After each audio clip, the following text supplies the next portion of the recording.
अब मैं सिर्फ संक्षेप में 10 बिंदु बोलना चाहता हूं। जो लोग आज कहते हैं इस संविधान में उन्होंने क्या किया, मदरसा बोर्ड आया, मुस्लिम पर्सनल लॉ बोर्ड, इन सबको संवैधानिक मान्यता, संवैधानिक संरक्षण प्राप्त है। 4 पत्नी रखना, ट्रिपल तलाक, हलाला, मेहरम बालिका से विवाह करना, तलाकशुदा महिला को कोई मुआवजा न देना, हज सब्सिडी, वक्फ बोर्ड। अब मैं कहना चाहता हूं, मैं विनम्रता से कहना चाहता हूं कि इन लोगों ने इस कॉन्स्टिट्यूशन को सेकुलरिज्म का शिकार करते हुए इसको पार्शियली शरिया कॉन्स्टिट्यूशन बनाने का प्रयास किया। अन्यथा कोई गैर मुस्लिम देश दिखा दे कि जिसमें कि इस प्रकार की बात हुई हो, कोई सेकुलर देश, 200 देश हैं, बड़े विद्वान लोग बैठे हुए हैं वहां पर।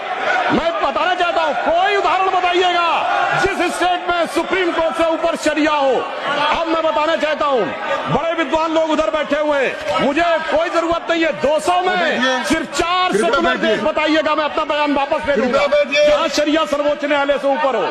और मैं ये भी बताना चाहता हूं, इतना ही नहीं था सर, संविधान का अपमान आप लोगों ने किया।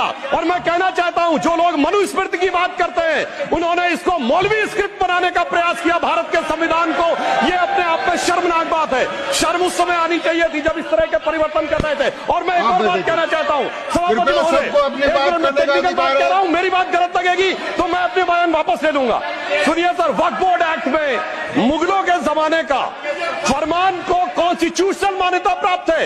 ये वो संविधान था, वो सरकारें थी जिनमें जिम्मी का कॉन्सेप्ट था, जिसमें जजिया का कॉन्सेप्ट था, जहां के बादशाह गाजी की उपाधि लेते थे, सैकड़ों लोगों को मारकर। इवन अकबर ने भी गाजी की उपाधि दी है।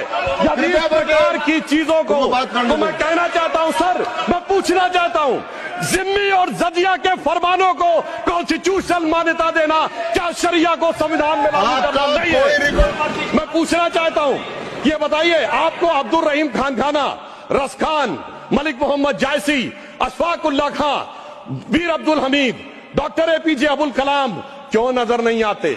आज हमारे गवर्नर आरिफ मोहम्मद खान साहब हैं। मैं चैलेंज करके कहता हूं कि पॉलिटिकल क्लास में कोई उनसे बड़ा आलिम फाजिल मुस्लिम हो जो बात करके दिखा दे, मगर ये उसे नहीं मानते। हमने डॉक्टर कलाम को राष्ट्रपति बनाया, आलम इस्लाम में बैतुल हिकमत के बाद से पिछले 700-800 सालों में उनसे बड़ा साइंसदान नहीं पैदा हुआ, पर उसको नहीं मानते। ये किसको मानते हैं? जाकिर नायक, इशरत जहां, याकूब मेनन, बुरहान वानी। इसकी वजह से सारी प्रॉब्लम है।